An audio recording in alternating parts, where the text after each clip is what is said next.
Hello students, this is your chemistry teacher. Today we will be discussing on the chemistry of D block elements. So let's get started. So before coming to this entire chemistry of D block elements, I would like to give you a short introduction or some general features of these D block elements. Where are they positioned in the periodic table? What are the general features? What are the general properties of these elements?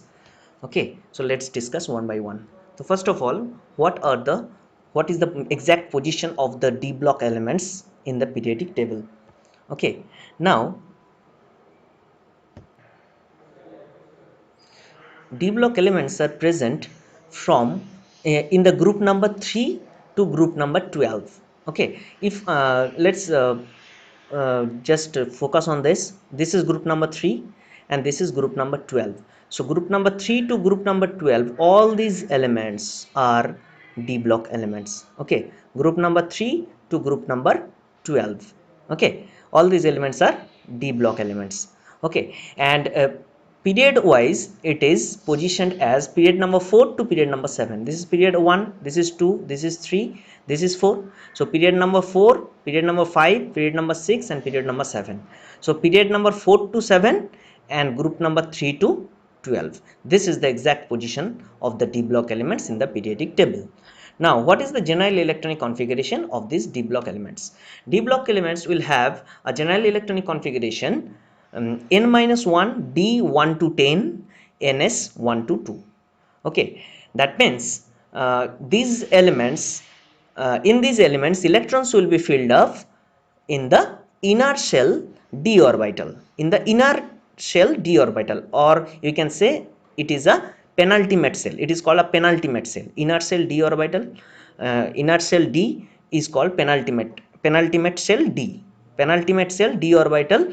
So in the penultimate cell d orbital, electrons will be filled up one by one from this group number 3 to group number 12. That means from, if we give you example like from atomic number 21 to atomic number 30, the electrons will be filled up in the penultimate cell d orbital. That means inner shell d orbital. Okay, third features is that this d orbital, these d block elements, okay, they are also called transition elements. These d block elements are predominantly metallic in nature. They have the metallic properties. Okay, all the metallic properties are found in these d block elements or in these transition elements. Okay, now we have already discussed the fourth property, that electrons are filled up in the inner shell d orbital. As you can see that in iron the configuration is 3d6 4s2. Then the next element cobalt, one electron will be added up in the d orbital, so it will be 3d7 4s2. In the next element nickel, the electrons will be filled up, the extra one electron will be filled up in the inner shell d orbital, so it will be 3d8 4s2. So electrons will be filled up from scandium to zinc in the inner shell d orbital. That's why they are called d block elements or transition elements. Okay, now why we are specifically call them as transition element? Because if we want to move from left to right in the periodic table, first of all we will find some metallic elements, we will find some metals. In the right side, the elements that are present in the periodic table in the right side, they are all non-metals. So if we want to move from left to right, we will find some metals, then we will find some non-metals. That means whenever we cross the periodic table from left to right, we have to cross from metallic elements to non-metallic elements by a transition of these elements. If you want to cross from metal to non-metal, you have to cross this junction, you have to cross these elements. Okay, so property of the elements are changed from metallic to non-metallic through a transition of these elements. That's why they are called transition elements. Okay, because they are positioned in the they are in the transition position between metallic and non-metallic elements. That's why they are called transition elements. Okay, now one thing is that there is one question that used to come in many years, like zinc, cadmium and mercury are not considered as transition elements. Why they are not considered as transition elements? Because the transition elements are those elements where d orbital is incompletely filled, or d orbital in where the electrons are filled up in the d orbital. But in case of zinc, cadmium and mercury, they are the end members of the group. As you can see over here, that zinc, cadmium and mercury are the end members of the group, or in the d block, in the total d block, they are the end members. Okay, zinc, cadmium and mercury are the end members. Okay, and another point is that they have, zinc, cadmium and mercury have completely filled d orbital in their valence shell. Okay, uh, because zinc has the electronic configuration 3d10 4s2, so d orbital is completely filled. Cadmium, in cadmium also 4d10 is there, so d orbital is completely filled. In mercury 5d10, so d orbital is completely filled. Okay, so that's why zinc, in this since zinc, cadmium and mercury have the d orbital, where d orbital is completely filled. Oh, okay, that's why they are not considered as d block elements, they are not considered as transition elements, because in other transition elements except zinc, cadmium, mercury, in other transition elements d orbital is incompletely filled. Okay, but in zinc, cadmium and mercury, d orbital is completely filled along with s orbital. Okay, that's so, and they are the end members of d block, they are the end members of d block. Okay, that's why they are not considered as transition elements. Now, what are the classifications of transition elements, and what are the general properties that are going to be for these transition elements? So first of all, first transition, all the transition elements are classified into four categories: first transition series, second transition series. First transition series has the another name 3D transition series, 4D transition series or second transition series, 5D transition series or third transition series, and 6D or fourth transition series. Okay, now if I concentrate in the elements, in the d block elements, the first transition series means 21 to 30. Atomic number 21 to atomic number 30, this is the first transition series or 3D transition series. The next one, 39 to 48, second transition series or 4D transition series. The third one is going to be uh, fifth transition series, or going to be 5D transition series, or uh, the fifth transition series, 5D or third transition series, and next one will be 6D or fourth transition series. Okay, so in 3D transition series or first transition series, what are the elements? Elements are from scandium to zinc. Okay, okay, why are they called 3D transition series? Because electrons are being filled up in the 3D orbitals. 3d1, next element it will be 3d2, and in this way if we move on, we will find manganese 3d5 4s2, then at the last 3d10 4s2. Now in the 4D transition series or second transition series, electrons are going to be filled up in the 4D orbital. Okay, yttrium 4d1 5s2, and it will be continued till 4 cadmium 4d10 5s2, 4d1 5s2, then it will come as the element, next element will be 4d2 5s2, next element will be 4d3 5s2. In this way if we move on, then we will find in the last 4d10 5s2, that will be the second transition series. Okay, second transition series means these elements, yttrium to cadmium, these elements are second transition series. Okay, or 4D transition series, because here electrons are being filled up in the 4D orbital.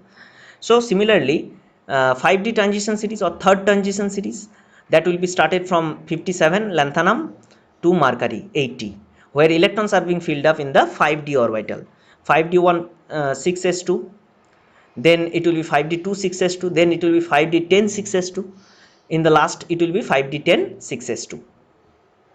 Now you are thinking, sir, why from lanthanum to hafnium, 4f14, that means 14 electrons are 14 electrons have come up suddenly in the valence shell configuration. These 14 electrons in the 4f orbital have not come off suddenly, because between 57 and 72, between atomic number 57 to atomic number 72, there are inner transition elements or lanthanide elements present between 57 to 71. They are the inner transition or lanthanide elements that we will be discussing later on. Okay, similarly in case of 6D transition series, these are the 6D transition series from 89 to 112. These are the 6D transition series where electrons are being filled up in the 6D orbital. Okay, here also from 89 to half RF, that means Rutherfordium, we will find 14F electrons. That because between 89 to 103 there are inner actinide elements or inner transition elements.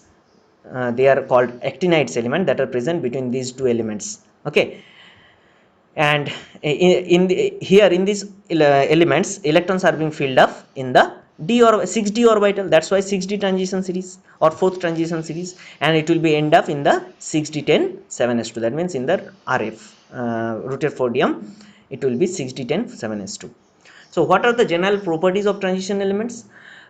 We have already discussed that transition elements are predominantly metallic in nature. So all the characters of metals will be present in these elements, like they have a high tensile strength, they are very ductile, they are high thermal and electrical, they have high thermal and electrical conductivity, and also they have high melting point and boiling point.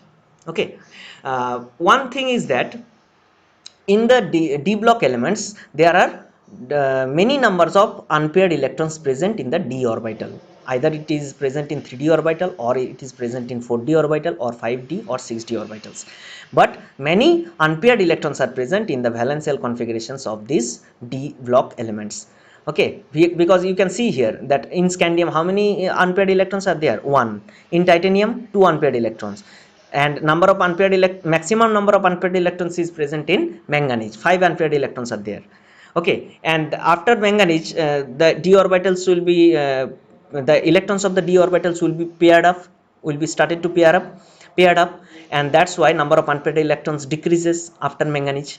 Okay, manganese will contain maximum number of unpaired electrons. So overall, if we say that in transition elements there are a lot of unpaired electrons present in the valence shell configuration of these elements, and for this reason the transition elements are bonded together very strongly, because the elements have the elements will contain many number of unpaired electrons. That's why the element bonding or atom atom bonding will be very strong, because unpaired electrons will be paired up to make metal metal bond or to make element element bond. So that's why transition elements are bonded together by strong bonds, and for this reason they will exhibit high melting point and high boiling point, because metal metal bonding or intermetallic bonding is high in case of transition elements. Why the intermetallic bonding is high? Because these elements will have lot of unpaired electrons in their valence shell, and due to the presence of lot of unpaired electrons in the valence shell they can exhibit different oxidation states. There is a variety of oxidation states possible for these transition elements. That is the property number 2. Okay, now these transition elements can have the excellent ability to form complex compounds. Okay, complex compounds are the compounds where transition elements are connected with anionic species like Cl minus, Br minus, I minus. Okay, we will be discussing on these complex compounds very elaborately in later chapters. Okay, and as we have already learned that this transition elements will have lot of unpaired electrons in their valence shell, and that's why they are paramagnetic in nature, because if a substance contains unpaired electron the substance will be paramagnetic. So the substances, these elements will be paramagnetic in nature due to having unpaired electrons in their valence shell. Okay,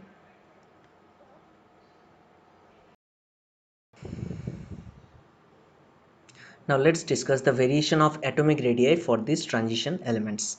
Okay, now the atomic radius values for these transition elements for different types of transition metal series we have plotted the values of atomic radius in the x-axis, in the y-axis.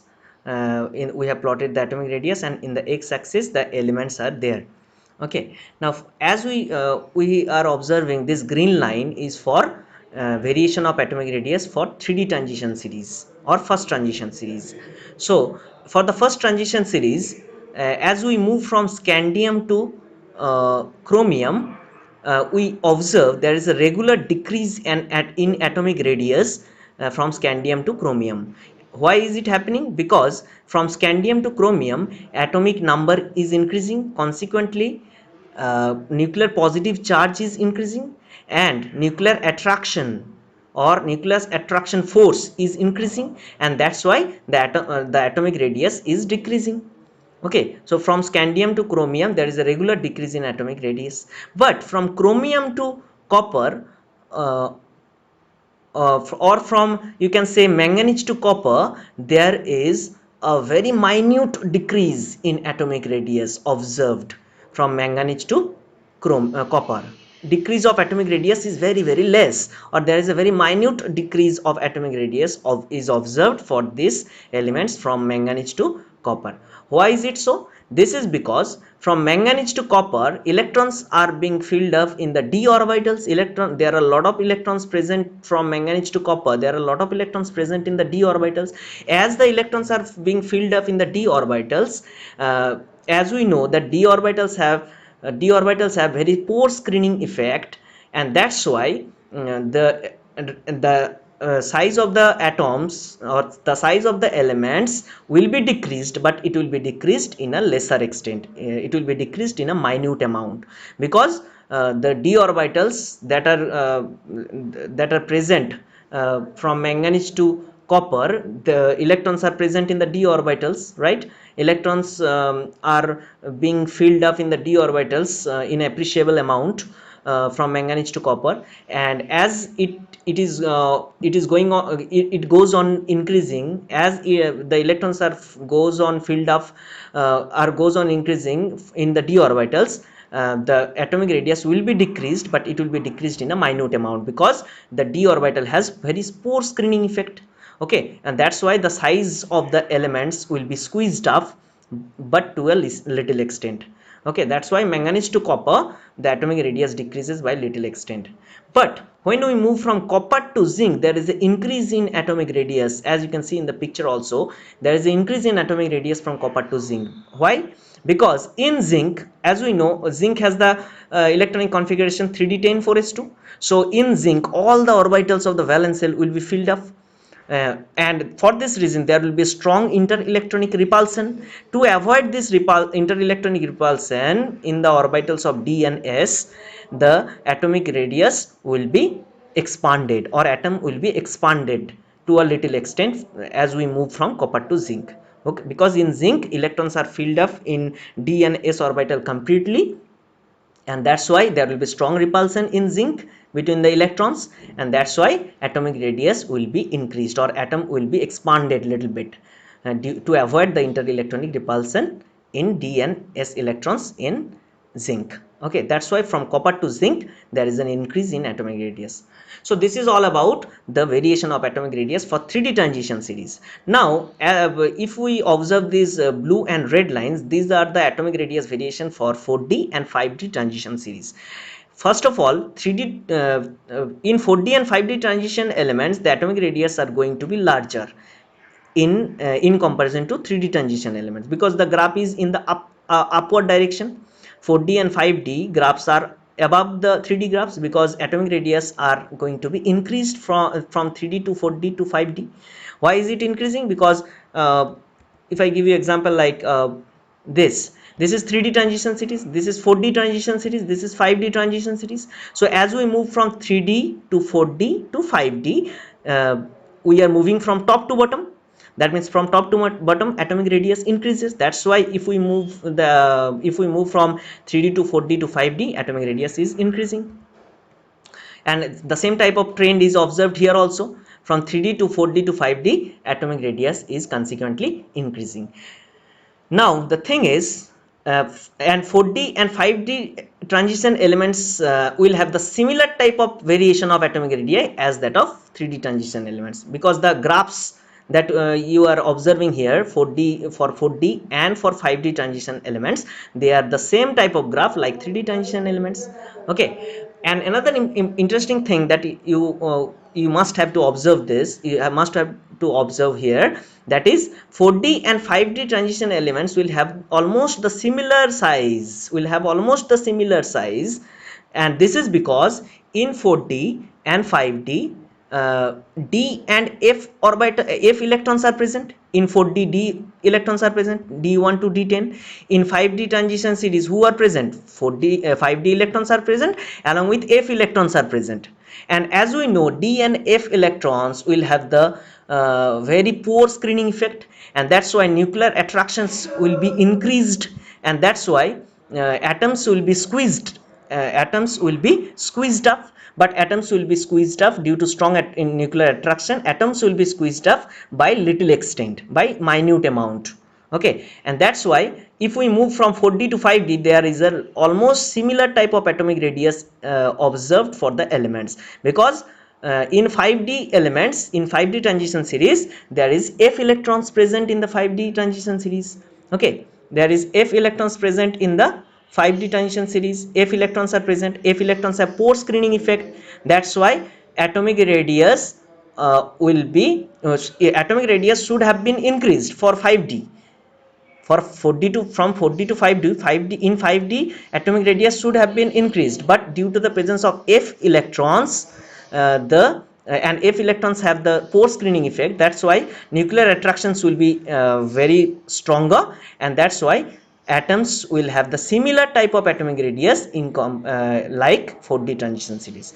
And for this reason, for 4D and 5D transition series, the elements atomic radius are almost same. Now let's discuss the variation of enthalpy of atomization and ionization enthalpy. Okay, so first of all, we have already discussed that transition elements are connected to each other or bonded to each other by strong are bonded by each other by lot of metal bond, because in transition metals there are a lot of unpaired electrons are present, and those unpaired electrons will be paired up by making some metal bond. Okay, and that's why for these transition metals, enthalpy of atomization or energy required to break the metals or to separate the metals from one another is very high, because intermetallic, there are many number of intermetallic bond presence between two metals, between two transition metals, between two transition metals, and that's why high amount of energy is required for breaking the metal bonds for these transition elements. Okay, now what are the ionization energy pattern that are going to be present in this d block elements or transition elements? As we know, from left to right, size of the elements decreases. So as we move from s block to d block to p block, from left to right, in the left side s block is there, in the middle d block, and in the right side p block. So s block will have the higher sizes, higher atomic radius, d block elements moderate atomic radius, p block elements larger atomic radius, uh, smaller atomic radius. S block higher atomic radius, d block moderate atomic radius, p block smaller atomic radius. Consequently, ionization energy of p block will be highest, because ionization energy is inversely proportional to the size. As size decreases, ionization energy increases. So size of p block is smallest, that's why ionization energy of p block is highest, p block elements is highest, then d block, then s block. Ionization energy of d block is in between ionization energy of p block and ionization energy of s block. Okay, now from scandium to copper, or from copper to zinc, from scandium to copper, there is a slight increase of ionization energy observed, because as we have already discussed that from scandium to copper, decrease of atomic radius is not very much. The atomic radius decreases by minute amount, consequently ionization energy increases by minute amount, and that's why from scandium to copper there is a minute amount of increase of ionization energy that is observed. Okay, now we will be discussing about some anomalous trend of ionization energy for these d block elements later on, and this anomalous trend of ionization enthalpy will be observed due to two reasons. Number one, stabilities of half filled and full filled shell configuration, and number two, increased repulsion between electrons of of those atoms that contain completely filled cell, like zinc, cadmium, mercury. They will have the completely filled cell. So for them there will be anomalous ionization enthalpy that will be observed, and both these 2 points we will be discussing on by giving suitable question or by giving suitable example, that will be discussing on, that we will discuss later on. Okay, so now let's discuss the variation of oxidation states. So first of all, what is the electronic configuration for these d block elements? N-1 d 1 to 10 ns2. So these two electrons in the s orbital can easily be removed from the elements, and that's why the common oxidation state for these elements is going to be +2. Okay, +2 is a common oxidation state for all the d block elements. Okay, now beside +2 there will be a lot of oxidation states possible for these elements, like +3, +4, +5, +6 and +7. We have already discussed in the general properties of these d block elements that these d block elements will have a variety of oxidation states possible for these. Why variety of oxidation states possible for these d block elements? Because d block elements always contain a lot of unpaired electrons in their valence shell. Okay, now, so one thing is clear: more the number of unpaired electrons in the valence shell, more will be the variation of oxidation states between in the transition elements. Okay, more the number of unpaired electrons in the valence shell, more variety of oxidation state is observed for these transition elements. Okay, for this reason scandium that contains only one unpaired electron, and for this reason scandium has only one oxidation state. But for manganese that contains five unpaired electrons, there is a lot of oxidation states possible for this manganese, because maximum unpaired electrons is present in manganese atom. There are 5 unpaired electrons are present in manganese atom, so a lot of oxidation states are possible for manganese. Okay, scandium, in case of scandium, if scandium loses this 3 electrons, 3d14s2 na, so if scandium loses this 3 electrons, scandium will have the electronic configuration of a noble gas, and that's why there is only one oxidation state possible for scandium, that is +3. Okay, as we move from scandium to manganese, the number of unpaired electrons increases in the valence shell.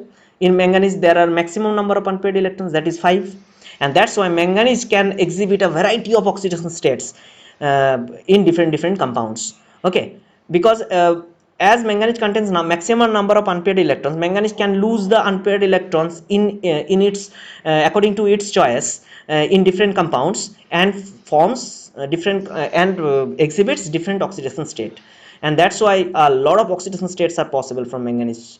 Now after manganese, the electrons will be started to pair up in the d orbital, so number of unpaired electrons decreases from iron to zinc, and that's why variation of oxidation states are becoming variation of oxidation state is becoming less.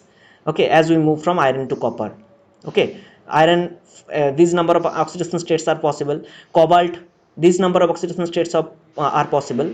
So as we move from iron to copper, number of oxidation states possible is becoming less, because number of unpaired electron is decreasing from iron to copper. Now one thing is important to observe here: zinc contains no unpaired electrons.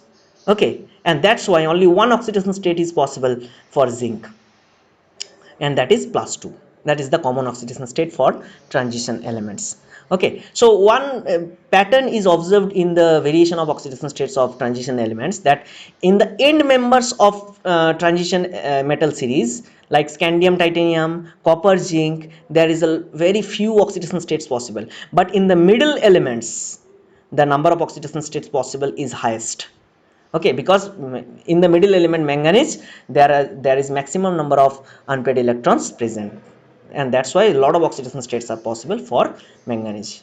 So the bold oxidation states that I have marked in bold, they are the most common oxidation state for these elements. Okay, so these are the few topics of d block elements. The later topics we will be discussing on the next day. Thank you.